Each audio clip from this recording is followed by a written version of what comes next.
esta noche.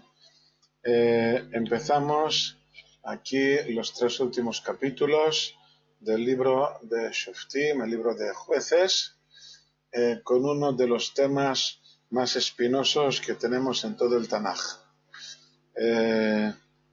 Y bueno, y espero que sea de vuestro interés y que podamos sacar de ello lo mejor posible. Capítulo 19, versículo 1. Ocurrió en aquellos días, y no hay rey en Israel, había un hombre levita que residía al extremo de la montaña de Efraín y tomó para sí una mujer concubina de Betlehem de Judá. Pues vamos por partes. En aquellos días, esto se abre medio. En aquellos días, pues como ya decía antes, estos capítulos que hablan de la concubina en la colina transcurrieron también en la época de Kushan Rish'atayn, al principio de la época de los jueces. Al igual que vimos en el tema anterior, el tema del ídolo de Mijá, que lo ubicamos, en el tiempo del principio del libro de los jueces, este también transcurrió al principio de la época de los jueces. El tema que vamos a ver es sin duda el más escalofriante y vergonzoso de todo el Tanaj, que parece mentira que nos haya ocurrido. De nuevo, el motivo de mencionarlo solo al final del libro se debe a la gravedad de los acontecimientos, la gravedad de los acontecimientos es tal que si lo hubiéramos mencionado al principio del libro, podríamos pensar que la situación ya no tiene solución.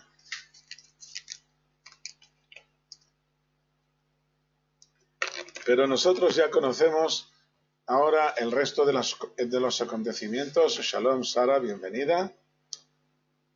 Ya conocemos el resto de los acontecimientos, por lo que sabemos que podremos llegar a detener la decaída del pueblo. Esto fue precisamente lo que ocurrió con los jueces. A pesar de que las recaídas eran siempre muy duras, se iba formando un nuevo subconsciente que al cabo de varios siglos llegó a madurar en un verdadero y total rechazo de la idolatría y de los graves problemas sociales que vemos aquí. Este es precisamente el tema de todo el Tanaj, la historia de la fe del pueblo de Israel, de la fe puesta en práctica, con terribles altibajos, con graves problemas y soluciones a largo término. Parece ser que es indispensable pasar por todo esto para poder alcanzar el grado al que hemos llegado hoy en día y al que llegaremos más alto aún en un futuro que espero que sea ya muy próximo. Muy bien, entonces, en aquellos días, como ya digo, al principio de la época de los jueces, y no hay rey en Israel, era una época de unos 20 años entre la muerte de Josué, y el primer juez de Israel, que fue Otniel ben Kenaz. En esta época, estos 20 años más o menos, había un hombre levita que residía al extremo de la montaña de Efraín. Pero no nos dice en qué extremo, si es en el norte o el sur, oriente o occidente. Según nuestra tradición oral, el hombre vivía en Shiloh, según unas insinuaciones que veremos a continuación.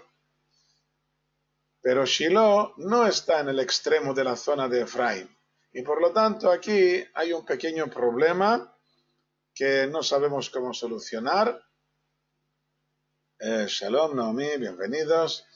En algunas traducciones se dice que era en el lugar más remoto de la montaña de Efraín, sin que esto tampoco ayude a entender cuál era este lugar. Tal vez quiera decir que era un lugar apartado del camino principal, alejado de cualquier lugar importante, aunque pudiera llegarse a él en poco tiempo.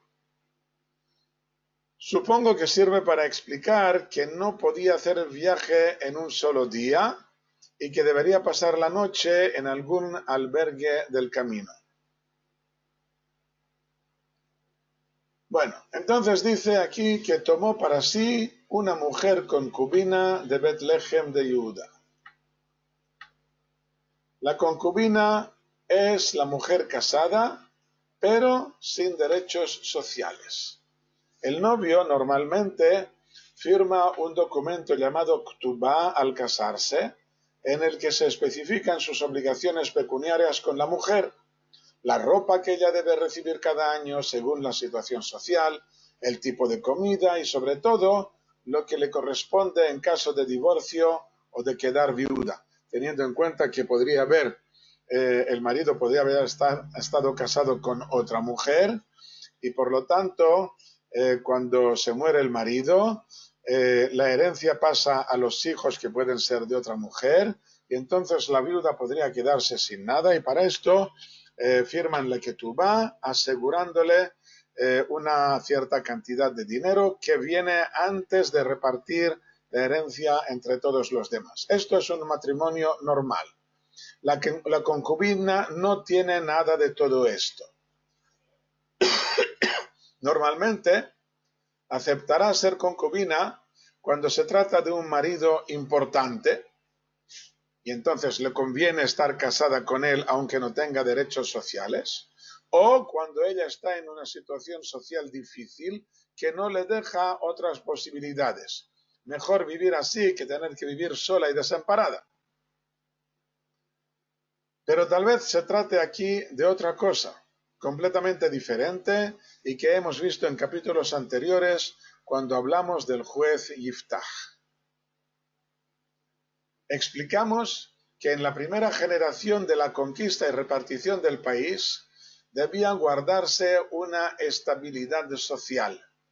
Y esto se llevó a cabo con una prohibición de los matrimonios mixtos entre tribus diferentes.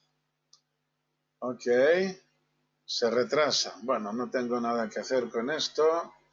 Si se retrasa un poco, pues no pasa nada. Mientras lo recibáis, ya vale. Bueno, entonces estaba diciendo que había una primera prohibición de estos matrimonios mixtos entre tribus diferentes. Está en la misma Torá, en el capítulo 27 del libro de Bemidbar, en el libro de Números. Después de la pregunta hecha por las hijas de Tzlofhad, nosotros ya hemos visto este tema. Su padre había muerto sin descendencia masculina y las hijas pidieron heredar su porción en la Tierra Santa. Y su petición fue aceptada, pero sus tíos de estas mujeres, de estas 5 hermanas, al final del libro de Bemidbar alegaron que en caso de casarse con hombres de otras tribus, la heredad pasaría a unos hijos que pertenecían a otra tribu. Y también esta petición fue aceptada, con la que las hijas que no tuvieran hermanos no podrían casarse con alguien de otra tribu. Esto es la primera prohibición. La segunda prohibición vino a causa del temor a que incluso cuando tuvieran hermanos, murieran estos y quedaran ellas como herederas. Y por lo tanto, los sabios de aquella época prohibieron la unión entre cualquier mujer con un hombre de otra tribu. Esto no tenía por qué ser un problema grave, puesto que cada uno vivía dentro de su tribu, no tiene por qué ir a buscar una pareja en otra tribu, pero al fin y al cabo esto es una limitación. Y esto era únicamente en la primera generación. Esto estaba destinado solamente a la primera generación.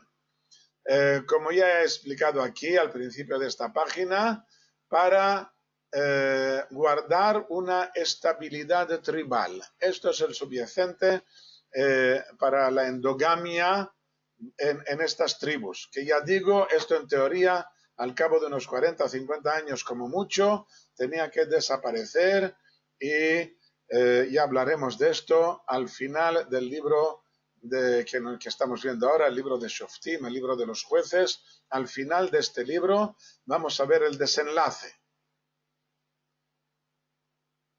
Muy bien, entonces, para disuadir a las mujeres que quisieran casarse con hombres de otra tribu, se les aplicaba un castigo muy duro, tanto a ellas como a sus maridos, en que ellas perdían los derechos maritales y sus hijos perdían el derecho a heredar tanto a su padre como a su madre.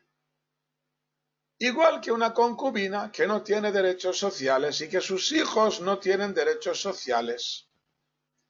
Por lo tanto, esta posibilidad parece muy lógica y veremos más adelante otras insinuaciones que apuntan a esta posibilidad. Resumiendo, puede tratarse efectivamente de una concubina normal y corriente, o sea, una mujer que se ha casado a priori sin derechos sociales por algún problema que pueda haber a nivel económico, o que se trate de una mujer que se ha casado con un hombre de otra tribu. Y entonces le llamamos aquí concubina para señalar el hecho de que no tiene derechos sociales. Muy bien, sigamos adelante. Esta mujer era de Betlehem, Yehuda. De nuevo nos encontramos con un levita que está relacionado con la ciudad de Betlehem, como el levita que vimos en el capítulo anterior. Pero aquí es diferente. La concubina es la que procede de la tribu de Judá. Debemos tener en cuenta que la capital de la tribu de Judá era Hebrón, más al sur. Pero en Betlehem vivía la aristocracia de la tribu, descendientes del primogénito de Judá ben Jacob, de los que saldrá, de estos descendientes, saldrá siglos más tarde el rey David. El hecho de que la mujer proceda de allí y de que se haya casado con un levita de otra región parece extraño. Tal vez este levita, al igual que el que vimos en el capítulo anterior, hubiera nacido en aquella zona y solo más tarde se hubiera trasladado a la zona de Efraín. Mejor aún, si aceptamos la posibilidad de que vivía en Shiloh, en que estaba ubicado el tabernáculo. Esto explicaría que se hubiera reasentado en otro lugar. Él procede de Betlehem, pero se asienta en la tribu, dentro de la zona de Efraín, donde está la ciudad de Shiloh, donde está el tabernáculo, y esto tiene su sentido. Tiene sentido. Como hemos explicado antes, el hecho de que tuviera concubina o de que una mujer hubiera aceptado casarse sin derechos sociales significa que la posición social del levita es superior al de la mujer. Versículo 2. Y se prostituyó sobre él su concubina, y ella se fue con él a la casa de su padre en Betlehem de Judá, y estuvo allí 4 meses. Veamos qué dice aquí. Dice que se prostituyó, pero no se trata de una verdadera prostitución o de adulterio. Shalom, Pilar, bienvenidos a todos. El verbo hebreo significa que salió del buen camino, se desvió del camino, pero puede referirse a cualquier tipo de ofensa o de actuación que resulte inaceptable para el marido. Si fuera un verdadero caso de adulterio, el marido no podría continuar conviviendo con ella según la halajá. Una mujer que se ha que ha cometido adulterio no puede seguir casada con su marido. En caso de que haya testigos y que le hayan amonestado y diciendo que esto está prohibido y ella no les hace caso, entonces recibe su castigo. Pero aún en caso de que no haya testigos y solamente el marido sepa a ciencia cierta de que su mujer ha cometido adulterio, entonces no tiene más remedio que repudiarla y no pueden continuar juntos. Nuestra tradición dice que el marido, este levita, el marido de esta concubina, era terriblemente melindroso e irritable. Y todo el pecado de la mujer fue que el marido se encontró primero una mosca y luego un cabello de ella dentro de la sopa. Se enfadó tanto con ella que ella decidió escaparse y volver a casa de sus padres. Por supuesto que esta actuación del marido es inaceptable, pero él tenía su excusa de que él le hacía un favor a ella al aceptarla como concubina. Esto le permitía, a su modo de ver, elevar sus exigencias hasta el absurdo. Veremos a continuación que él era una persona absolutamente desconsiderada para con ella, por lo que su reacción aquí no es nada extraña. Y entonces decimos que la mujer se escapó de casa del marido y regresa a casa de su padre en Betlehem de Judá y estuvo allí 4 meses. Y se levantó su marido y fue tras ella para hablar a su corazón y hacerla volver, y su muchacho consigo y un par de asnos. Y ella lo llevó a la casa de su padre, y lo vio el padre de la joven, y se alegró hacia él. Fue para hablar a su corazón. Han pasado 4 meses, tal vez más, puesto que la expresión 4 meses podría significar 1 año y 4 meses, según lo que ya sabemos que días puede referirse a 1 año entero. Aunque sean solamente 4 meses, el marido ha tardado mucho en calmarse y en sentir la falta de su esposa. No sabemos si tenía otra esposa legal o no. Supongo que sí, y que por esto, al tener a su esposa legal a su lado, no se sentía solo y no sentía la necesidad de ir a buscar a la concubina. De no ser así, en caso de que no tuviera otra mujer, deberemos entender de que no era capaz de olvidar el enfado. Y la mujer no se atreve a volver a casa de su marido. Espera a que él tome la iniciativa, aunque tenga que esperar mucho, puesto que ella no tiene derechos. Entonces dice aquí que el marido fue tras ella para hablar a su corazón y hacerla volver. El texto hebreo dice hacerle volver, aunque deba leerse hacerla volver. Es uno de los muchos casos de Kri Uchtiv, o sea, que se escribe una cosa y se lee la otra. Está escrito hacerle volver y se lee hacerla volver. Son trucos que usa el autor bíblico, en este caso el profeta Shmuel, autor del libro, para insinuarnos que algo que ocurre en el trasfondo. Claro que va para hacerla volver, pero tal vez quien deba volver, quien deba rectificar, sea precisamente él. Todo empezó porque el marido tiene muy malas pulgas, muy mal carácter, que se enfada por cualquier cosa hasta el punto de que su mujer se escapa de casa. En realidad, aunque el error fuera muy grave, no tendría que enfadarse. somos humanos y todos cometemos errores. Y entre marido y mujer debe haber un mayor grado de comprensión, indispensable para que reine la armonía entre ellos. Parece ser que este levita no lo entiende así. Bueno, entonces llega a casa de su suegro y ella lo trae a casa y lo vio el padre de la joven y se alegró hacia él, qué bien que has venido. Y lo retuvo, versículo 4, y lo retuvo su suegro, el padre de la joven, y se quedó con él 3 días. Y comieron y bebieron y pernoctaron allí. ¿Por qué lo retiene el suegro?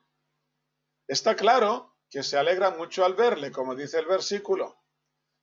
Ella también se ha alegrado. Pero el suegro lo retiene varios días, como si no se atreviera a dejarlos partir de este modo. Da la impresión de no haber acabado su tarea reconciliadora. Él ha venido para convencerla de que regrese a su casa, pero por lo visto el suegro duda de las condiciones en que va a vivir su hija. Los banquetes que le prepara al yerno están destinados a suavizar su carácter, por lo menos en cuanto se refiere a sus relaciones maritales. El suegro tiene miedo a dejarlo salir de este modo. Intenta ser agradable a los ojos del yerno. Beben juntos y hacen las paces. Pero son ellos dos los que beben y disfrutan, mientras que la concubina no tiene nada que ver con todo esto. No han hecho las paces con ella, ni le han asegurado un futuro mejor. Los festines no bastan para cambiar el carácter del marido, ni para hacerle comprender que ella debería convertirse en el centro de su hogar, la parte más importante de la casa y de su familia. Pero el suegro abusa. Llega un momento en que estos festines se le hacen pesados al yerno. Hay un versículo en el libro de Mishlé, en el libro de los Proverbios, que dice: ¿has hallado miel? Come mesuradamente, no sea que te hartes y la vomites. O sea, no exageremos. Los retuvo durante 3 días y comieron y bebieron y pernoctaron allí. Versículo 5, y ocurrió al 4.º día, madrugaron por la mañana y él se levantó para irse. Y dijo el padre de la joven a su yerno: sustenta tu corazón con un bocado de pan y después os iréis. Se sentaron y comieron los dos juntos y bebieron. Y dijo el padre de la joven al hombre: te ruego que aceptes pernoctar y que se alegre tu corazón. El hombre se levantó para irse, e insistió su suegro, y volvió a pernoctar allí. Ya veis que este verbo pernoctar, quedarse por la noche, se repite mucho aquí, 9 veces se repite en nuestro capítulo. Y madrugó por la mañana del 5.º día para irse. Y dijo el padre de la joven: sustenta ahora tu corazón. Sustentar el corazón significa come algo antes de irte.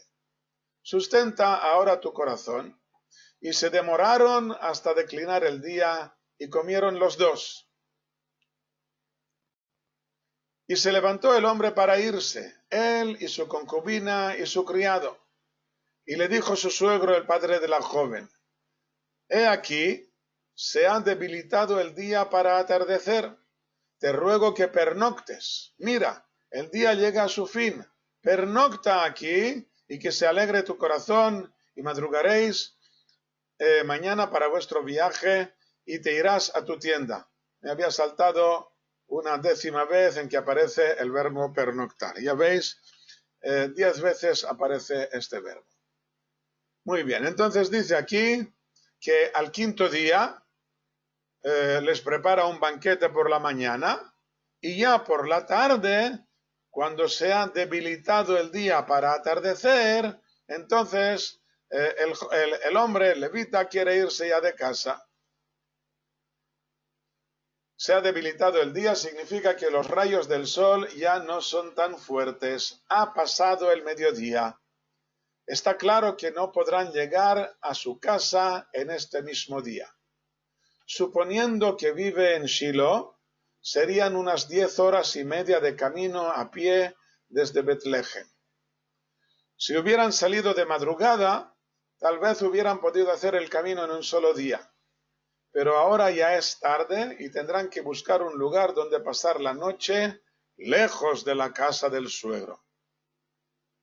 Adelantando lo que veremos a continuación, el viaje hasta Yevús, Jerusalén, no debería durar más que 2 horas.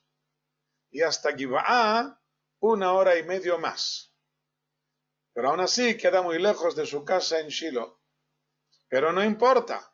Lo que le interesa es alejarse de este suegro y de sus festines. Le dice el suegro, en el 5.º día, como hemos visto, te ruego que pernoctes aquí, mira, el día llega a su fin, pernocta aquí y que se alegre tu corazón y madrugaréis mañana para vuestro viaje y te irás a tu tienda.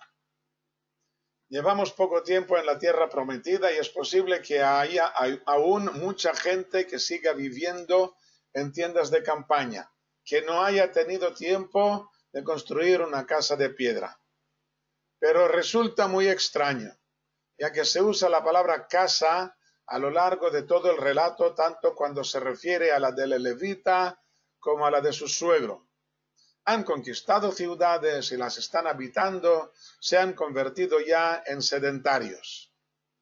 Seguramente esta expresión quedó como remanente de los tiempos aún no muy lejanos en que todos ellos eran nómadas y vivían en tiendas. Se repite varias veces más en libros más tardíos, significando siempre que abandonan un proyecto y regresa cada uno a su casa. En lugar de decir que regresa cada uno a su casa, dice que regresa cada uno a su tienda. Esto significa abandona lo que estás haciendo y vuélvete a tu casa.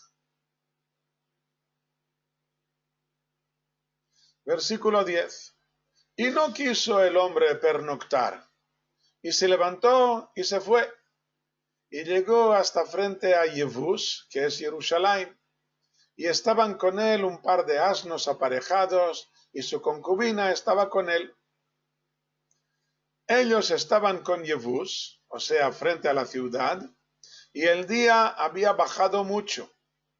Y dijo el criado a su señor, ven ahora, y nos desviaremos a esta ciudad del Jebuseo y pernoctaremos en ella. La ciudad no está sobre el camino, hay que desviarse del camino principal para llegar a la ciudad del Jebuseo. Había 2 caminos que se cruzaban, uno que iba de norte a sur y otro que iba de oeste a este. Estos 2 caminos pasaban muy cerca de la ciudad de Yevús, por esto se convierte más tarde en la capital de Israel, pero ninguno de los 2 caminos pasa junto a la ciudad, pasan cerca, pero no junto a la ciudad. Por lo tanto, hay que desviarse. Ellos hacen su camino de sur a norte, pero tienen que desviarse unos pocos kilómetros, tal vez menos de 2 kilómetros, tienen que desviarse hacia la derecha, hacia oriente, para llegar a la ciudad del Jebuseo. Esto es lo que le sugiere el criado a su señor, ven ahora y nos desviaremos a esta ciudad del Jebuseo y pernoctaremos en ella. Y le dijo su señor, no nos desviaremos a una ciudad del extraño que no son de los hijos de Israel, y pasaremos hasta Gibeá. O sea, una ciudad del extraño, o sea, una ciudad en que viven los cananeos. Como vemos, la ciudad de Yevús aún está habitada completamente por cananeos, que forman un enclave dentro de la población israelita. Ya hemos estudiado tanto en el libro de Yoshua como en el nuestro, al principio del libro de Shoftim, que esta ciudad no fue conquistada por la tribu de Benjamín, que tenía que haberlo hecho. Pasarán muchos siglos hasta que el rey David la conquiste. El muchacho está dispuesto a entrar a la ciudad. Tal vez él mismo sea un esclavo cananeo que ha crecido dentro de la casa del levita, pero que no es jebuseos. Jebuseos es yebusí. Yebus es jebus en castellano. En hebreo se dice yebus. Es lo mismo. Exactamente. Pero el levita no está dispuesto a ponerse en peligro al entrar a esta ciudad del extraño, del enemigo. Tienen costumbres diferentes y estamos en guerra con ellos. Los jebuseos y yebuseos pertenecen a una raza maldita. Canaán fue maldito por su abuelo Noaj.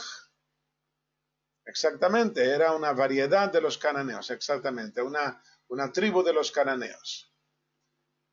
Canaán fue maldito por su abuelo Noaj después del conocido caso de su borrachera.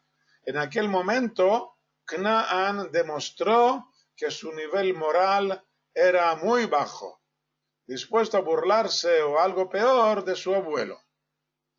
A esta raza pertenecían las ciudades de Sodoma y Gomorra, que se han convertido en símbolo de la perversión humana.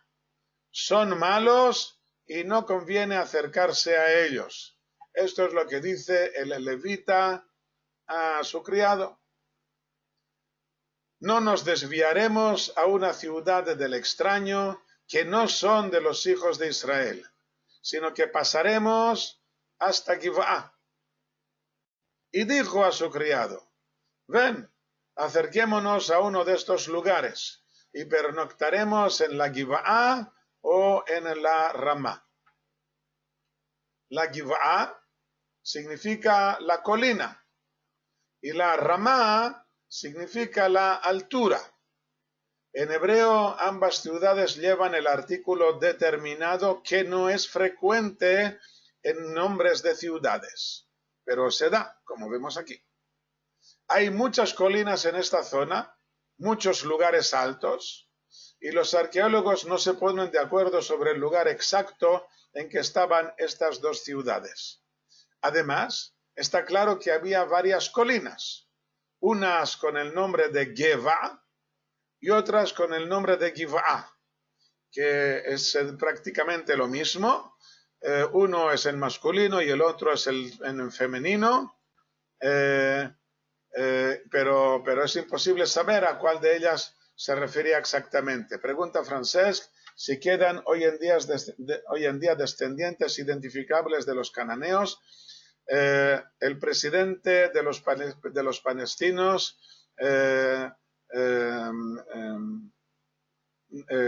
escribió una tesis, un doctorado, defendiendo la idea de que los palestinos son descendientes de los cananeos, cosa que es absolutamente absurda, puesto que por lo menos la mitad de los actuales palestinos, sus abuelos nacieron fuera de la tierra de Israel, en Irak o en Egipto o en Libia o en Turquía. De la otra mitad, una cuarta parte del total, la mitad de la mitad, eran judíos que fueron obligados a convertirse al cristianismo o al islam a lo largo de los últimos 2000 años, y solamente una cuarta parte de lo que son los palestinos de hoy en día, podemos decir que son descendientes de los que habitaban en la tierra de Israel fuera de los judíos. En la mayoría son árabes que llegaron de los países vecindarios, moabitas, amonitas, edomeos, que cuando los judíos fueron deportados, ellos fueron los que se introdujeron en el país. Cananeos identificables, no creo que sea posible llevar a cabo una cosa así. Como ya digo, puede ser que haya alguno, pero identificable no creo que sea posible.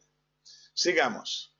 Entonces estamos hablando de Giv'á, la colina, pero no sabemos exactamente cuáles de ellas.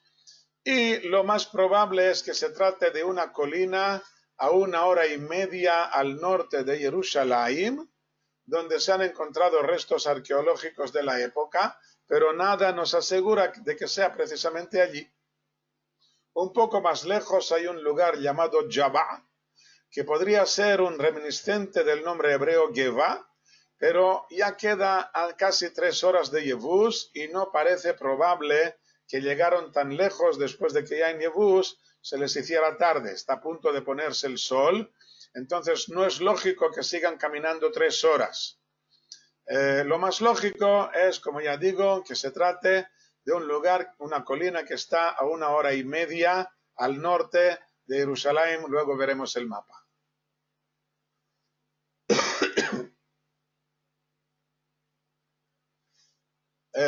Versículo 14. Y pasaron, y fueron, y les vino el sol cerca de la Giv'á, que es de Binyamin, y se desviaron allí para venir a pernoctar en la Giv'á. Y vino y se sentó en la plaza de la ciudad, y nadie los recoge a casa para pernoctar. Y aquí aparece otra vez el verbo, que no me había fijado yo antes, ya son 11 veces. Se sentó en la plaza. Es el lugar a la entrada de la ciudad por el que pasan los hombres que regresan al anochecer de su trabajo en el campo. Lo lógico es esperar allí a que alguien se interese por ellos y los recoja en su casa, pero nadie se ofrece para ello. La hospitalidad es uno de los mandamientos más importantes, como una rama de la Gemilut Hasadim, la caridad, que es la base del judaísmo. Así dice el Pirkei Avot: sobre 3 pilares se sostiene el mundo, sobre la Torá, sobre el servicio divino, o sea, en el templo, y sobre la Gemilut Hasadim, la caridad. No tan solo esto, sino que precede a los otros dos en importancia, precede a la Torá, precede al servicio divino, la caridad. Ya que cuando no hay caridad, la Torá pierde su sentido y el servicio del templo se le hace insoportable al Creador, como dice el profeta Yeshaya en el primer capítulo de su libro. Y así dice, en el versículo 10 aquí: oíd la palabra del Señor, capitanes de Sdom. Escuchad la instrucción de nuestro Dios, pueblo de Amorá. ¿Para qué necesito la abundancia de vuestros sacrificios? Dice el Señor. Harto estoy de olás, de carneros y de sebo de ganado cebado, y la sangre de novillos y de corderos y machos cabríos no me complace. Cuando venís a presentaros delante de mí, ¿quién demanda esto de vosotros, de que pisoteéis mis patios? No traigáis más vuestras vanas ofrendas. El incienso me es abominación. El novilunio y el Shabbat, el convocar asambleas, no puedo. Iniquidad y asamblea solemne. No puedo soportar que haya asamblea solemne junto con la iniquidad. No lo puedo soportar, no puedo. Continúa el profeta Isaías: vuestros novilunios y vuestras fiestas las aborrece mi alma. Se han vuelto una carga para mí, estoy cansado de soportarlas. Y cuando extendáis vuestras manos en oración, cuando extendáis vuestras manos, esconderé mis ojos de vosotros. Sí, aunque multipliquéis las oraciones, no escucharé. ¿Por qué? Vuestras manos están llenas de sangre. Por lo tanto, lavaos, limpiaos, quitad la maldad de vuestras obras de delante de mis ojos, cesad de malear, de portaros mal. En hebreo es un verbo, una sola palabra, y por eso he intentado traducirlo así. Así aparece también en la traducción del Tanaj de Ferrara. Versículo 17, aprended a hacer el bien, buscad la justicia, reforzad al oprimido, juzgad al huérfano, luchad por la viuda. No significa que ya no quiera el servicio del templo, sino que debe precederle una relación social adecuada, en que se hace el bien, se busca la justicia, se ayuda al oprimido y se defiende al huérfano y a la viuda. Así lo explica el libro del Kuzari. Son las expresiones de esta caridad, que no es una limosna, sino una vida dedicada a ayudar al necesitado. Debemos buscarlo al necesitado, sin esperar a que él venga a pedir ayuda. Nuestros ojos deben acostumbrarse a identificar a la persona que ahora necesita nuestra ayuda, tanto si es en dinero como en hospitalidad, o siquiera en prestarle atención y escuchar sus problemas. Un pueblo que desconoce esta caridad es un pueblo maldito, como indica la primera frase citada, capitanes de Sodom y pueblo de Amorá.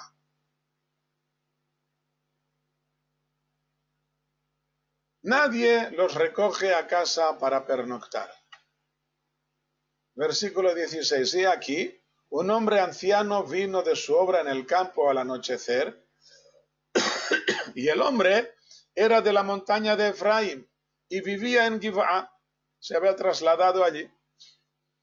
Y los hombres del lugar eran benyaminitas. Y alzó sus ojos y vio al hombre viajero en la plaza de la ciudad, y dijo el hombre anciano, ¿a dónde vas y de dónde vienes? Y él le dijo, el levita le contesta, pasamos nosotros de Betlehem de Judá hasta el extremo de la montaña de Efraín, de allí soy yo, y fui hasta Betlehem de Judá, y a la casa del Señor voy, y no hay hombre que me recoja a casa. A la casa del Señor voy, o sea que voy a Shiloh, donde estaba el tabernáculo en aquel tiempo. Es una de las insinuaciones de que era el lugar en que vivía el levita en Shiloh, como ya hemos mencionado esta posibilidad. Aunque podría entenderse de otro modo, que va en dirección a Shiloh, aunque esta no sea su meta. O tal vez que va allí solamente para hacer alguna ofrenda. Otra posibilidad mencionada por los comentaristas es que decía esto para despertar la misericordia del anciano o para evitar que se sospechara de él que iba al templo idólatra de Mija. De todos modos, nos da una clara indicación de la dirección en que había tomado por el camino milenario que seguía la cordillera central de Israel, el que hoy llamamos el camino de los patriarcas, desde Betlehem hacia el norte, pasando junto a Jerusalén y siguiendo hacia el norte por la actual carretera número 60.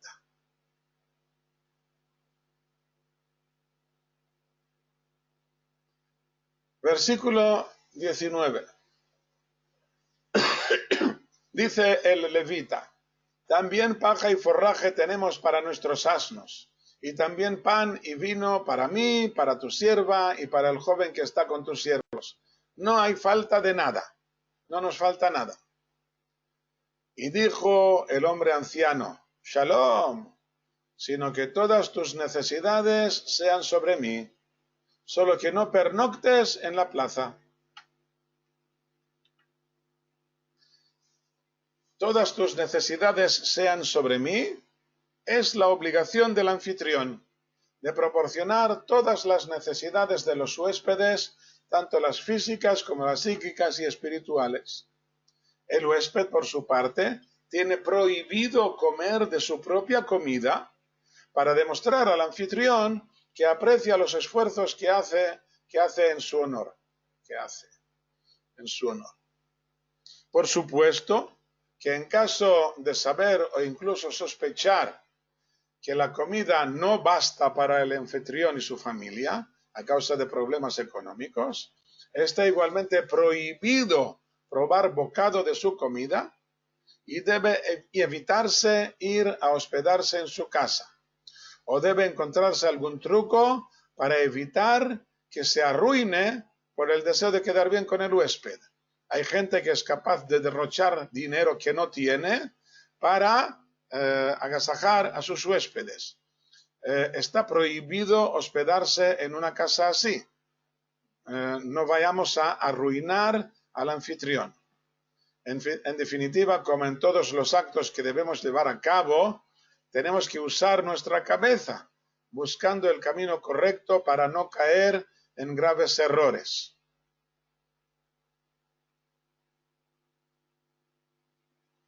Y lo trajo a su casa, versículo 21. Lo trajo a su casa y forrajeó a los asnos, y ellos lavaron sus pies, comieron y bebieron. Ellos alegraban sus corazones, y he aquí, los hombres de la ciudad, hombres perversos, rodearon la casa agolpándose a la puerta, y dijeron al anciano, dueño de la casa, diciendo, saca al hombre que entró en tu casa y le conoceremos. Y salió a ellos el hombre, dueño de la casa, y les dijo, no, hermanos míos, no hagáis mal. Después que este hombre ha entrado en mi casa, no cometáis esta vileza. Aquí está mi hija virgen y la concubina de él. Las sacaré ahora, afligidlas y haced con ellas lo recto a vuestros ojos, pero a este hombre no hagáis esta vileza. Así dice el texto hebreo, afligidlas o torturadlas. No sé si lo dijo en voz alta, si esta era su verdadera intención, o si lo hicieron sin reflexionar, sin tener en cuenta que esto es lo que iba a ocurrir. Por demás, esta expresión es la expresión usada en otros muchos lugares del Tanaj para referirse a la violación. Sí, les entrega a las mujeres para calmarles. Vamos a explicar esto a continuación. El mero hecho de obligar a alguien a actuar en contra de su voluntad ya es una tortura, aunque intentemos obligarle a hacer algo bueno. Cuando alguien intenta obligar a otra persona en contra de su voluntad a hacer algo, aunque sea algo bueno, como cuando los padres o maestros obligan al joven, a su hijo, a que haga algo en contra de su propia voluntad, esto es una tortura. Más grave, por supuesto, cuando le obligan a hacer algo malo o algo que le duele, o cuando se viola su intimidad. El hombre, por definición, es libre de hacer lo que quiera. Por supuesto que hay consecuencias a sus actos, premios por los buenos y castigos por los malos. Y el castigo ya no se considera una violación de su libertad. Si ha asesinado a alguien y lo meten en la cárcel, esto no es una violación de su libertad, puesto que él ha hecho mal uso de esta libertad que tenía.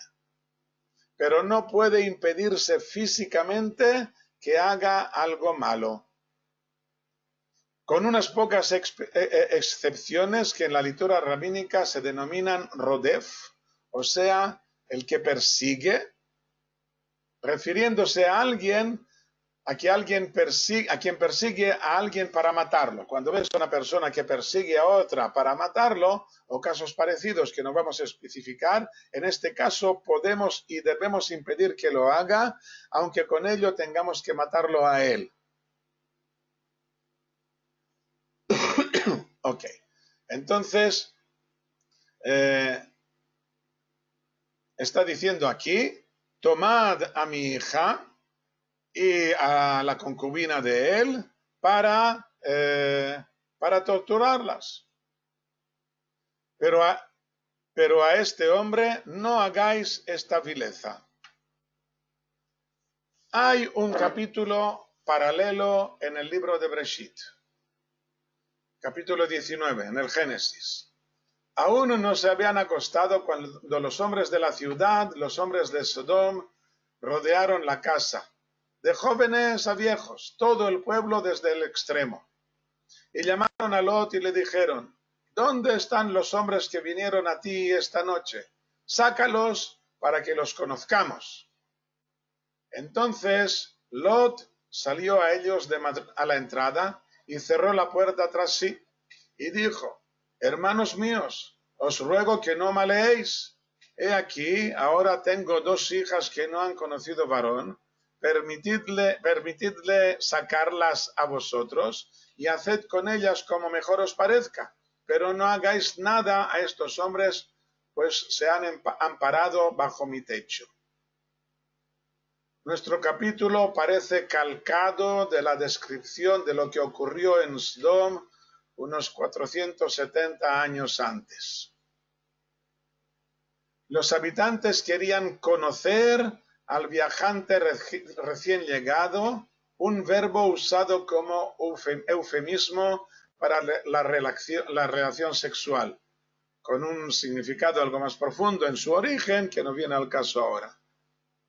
Y el dueño de la casa, extraño en la ciudad, estuvo dispuesto a entregar a sus hijas. Lot era extraño en la ciudad y estuvo dispuesto a entregar a sus hijas para salvar a los varones, en aquel caso eran los ángeles, de la ofensa.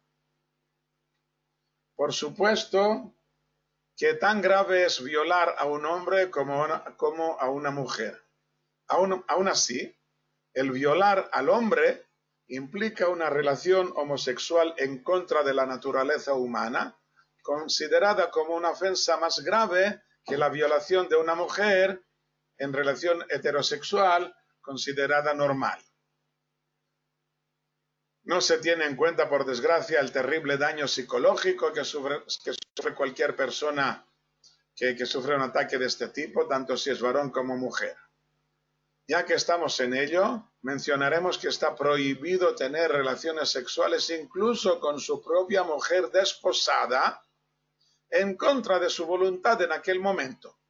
Si la mujer en este momento no quiere, está enfadada o está cansada y no quiere tener relaciones sexuales, está prohibido forzarla a que las tenga.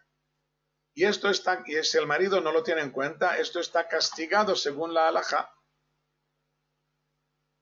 En nuestro capítulo ofrecen a la concubina y a la hija del anciano para aplacar la lujuria de los vecinos y no les preguntan a ellos, como está claro. Está claro de que no se trata de un derecho de asilo o algo así, no tiene nada que ver, todo esto no existía dentro del judaísmo. Si alguien quería hacerlo, pues esto va en contra de todas las normas y si lo pillan será castigado.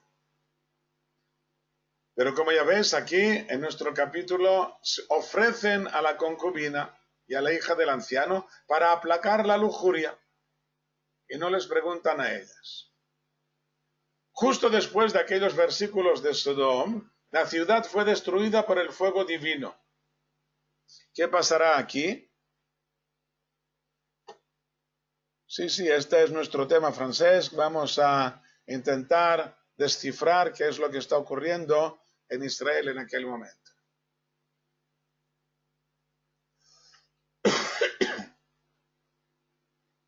Versículo 25. Y no quisieron los hombres escucharle.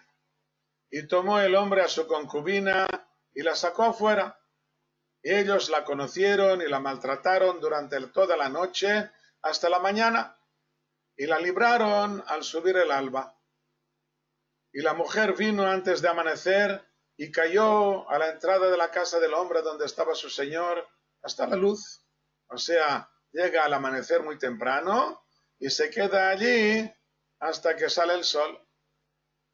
Versículo 20. ¿Por qué no llama a la puerta? Lo veremos ahora a continuación. Versículo 27. Y se levantó su señor por la mañana y abrió las puertas de la casa y salió para ir a su camino. Y aquí que su mujer, concubina, caía a la puerta de su casa y sus manos en el umbral, sin fuerzas para llamar a la puerta. Aquí queda demostrada la vil insensibilidad del levita.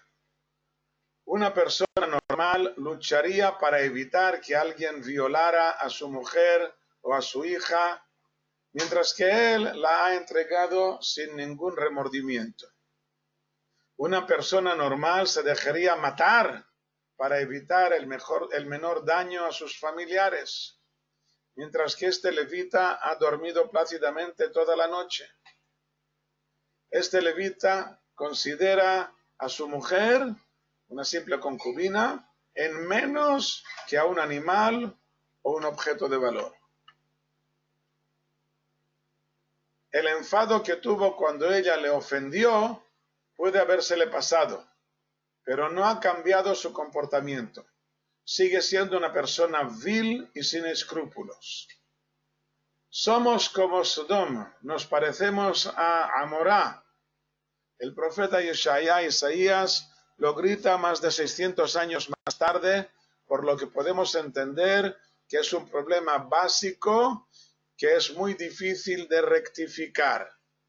Estamos hablando no del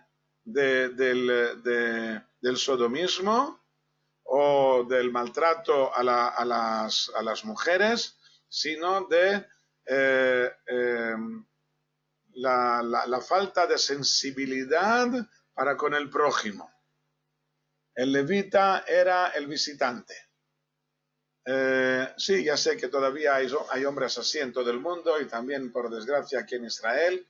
La mayoría de los que cometen estos errores, estas faltas graves, son personas que han tenido una juventud muy difícil. He conocido varias historias muy graves de personas que salieron del Holocausto y que pasaron por muchas manos antes de poder construir su propia familia,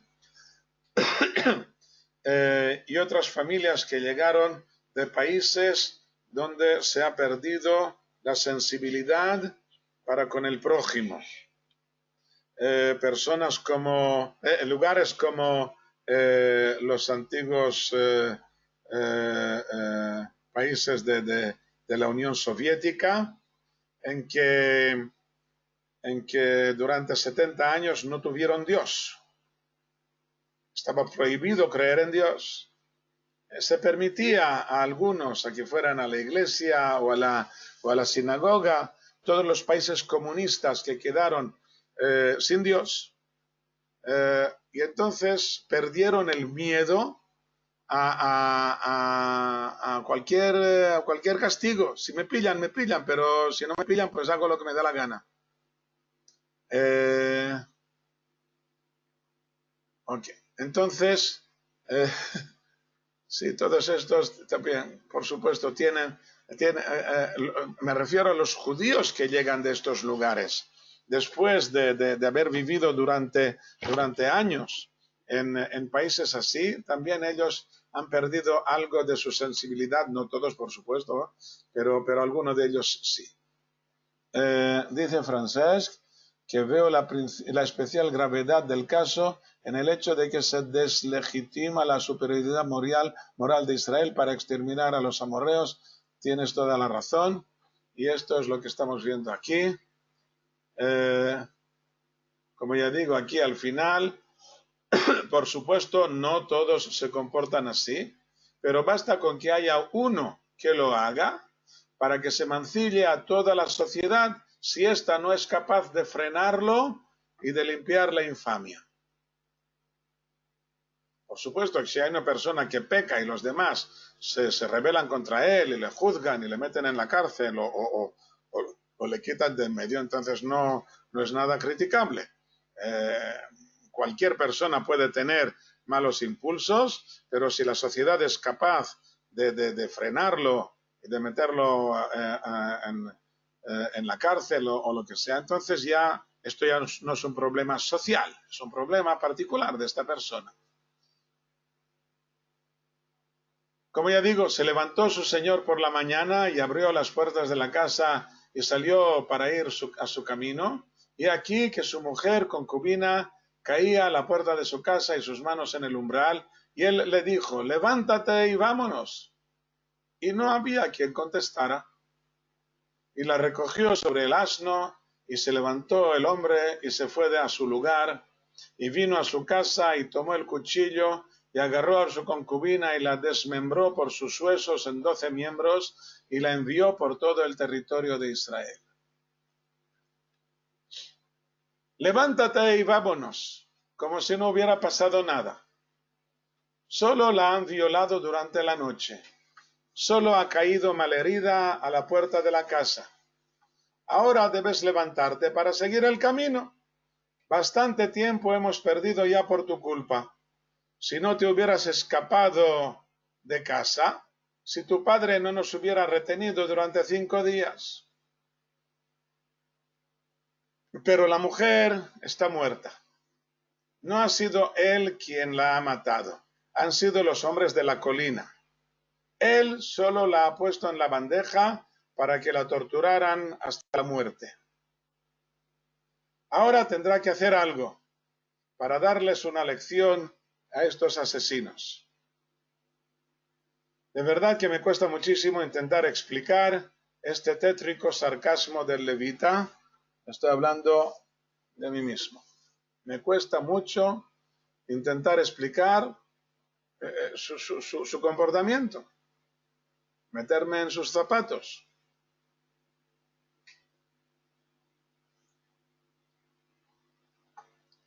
Entonces llega a su casa, la mujer ya está muerta, llega a su casa, toma el cuchillo, la desmembró por sus huesos en 12 miembros y la envió por todo el territorio de Israel. Y ocurría que todo el que lo veía decía, no ha sucedido ni se ha visto como esto desde el día en que los hijos de Israel subieron de la tierra de Egipto hasta el día de hoy. Poneos sobre ella, aconsejad y hablad. La última frase, poneos sobre ella, o sea, meteos en el asunto, no os escabulléis de este asunto, aconsejad y hablar. Pregunta Miquel, ¿por qué Shmuel contaría una historia tan escabrosa? Pues porque ocurrió. Y la Biblia, a diferencia de otros libros de historia, en que efectivamente se intenta barrer los problemas bajo de la alfombra, la Biblia no esconde los problemas, porque si queremos solucionarlos, pues no hay más remedio que conocer los problemas, que saber que esto ha ocurrido y ver si hemos adelantado desde aquel tiempo o si seguimos en el mismo lugar. Dice aquí el versículo 30 que ocurría que todo el que lo veía decía, no ha sucedido ni se ha visto como esto desde el día en que los hijos de Israel subieron de la tierra de Egipto hasta el día de hoy. ¿A qué se refieren? ¿A la violación que sufrió la pobre concubina de manos de los habitantes de la colina? ¿O al ultraje del pobre levita que asesinaron a su concubina que él solo había entregado para ser violada? ¿O al hecho de que la despedazara para despertar la atención o la ira de los ciudadanos de Israel? La respuesta está clara con lo que viene a continuación. Los habitantes de la colina, la Gibá, han cometido un grave ultraje a toda la nación de Israel. Han borrado la diferencia entre el pueblo santo de Israel y el pueblo maldito de Canaán, el pueblo de Sdom y de Amorá. No hay rey en Israel, pero aún nos quedan recursos. La unanimidad de todo el pueblo que se reúne para actuar, para castigar a los culpables. ¿Quién es el que lo decide? Todo el que lo veía decía. Todos quedan escandalizados por el asesinato. no saben cuáles son los motivos que llevaron al levita y a su concubina a esta ciudad, porque no es esto lo que nos interesa ahora. El pecado particular que ellos desconocen del levita con su concubina quedará en manos del juicio del Creador. Esto es un problema particular. Ellos, la sociedad, deben ocuparse de la presencia de tal perversidad en una de sus ciudades y deben preocuparse del modo que tienen de erradicarla. Por cierto, esta unanimidad expresada aquí y en otros lugares lleva a Maimónides a considerar que la voluntad de la mayoría tiene el mismo valor que la voluntad del rey, una posible base para la democracia, según muchos comentaristas, ya desde la Edad Media, comenzando con don Yitzhak Abarbanel. Aquí termina el capítulo 19, el primero de los 3 capítulos. Solamente hemos empezado, como ya vemos, el capítulo, el tema es de los más difíciles.